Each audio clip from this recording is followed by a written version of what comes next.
好啦，咁嚟緊啱啱開始起步嘅比賽咧，就會係第17場公開中龍 B 組嘅複賽啊。咁有一線嘅灣城雲中龍，二線嘅大澳友誼龍舟隊，三線嘅東線龍，四線嘅柴灣街坊福利會萬匯之福龍，五線嘅香港建藝會龍舟隊，同埋六線嘅香港海關啊。香港建藝會龍舟隊咧，稍稍睇出嚟啦。一拍住佢嘅話咧，就係呢個二線嘅大澳友誼龍舟隊啊。咁同埋三線嘅東線龍喎。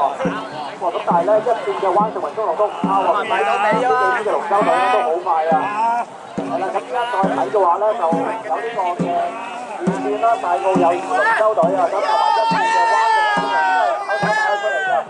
後面推緊佢哋嘅話咧，有3、4線分別係呢個東線龍啦、萬匯之福龍啦，同埋香港建藝會龍舟隊嘅。哇！咁好快到最後呢個土線㗎啦，咁已經係2號線度呢個大澳龍舟隊已經帶咗出嚟㗎啦。係啦，咁而追緊佢好快嘅都有呢個灣城雲中龍隊嘅冠軍啦。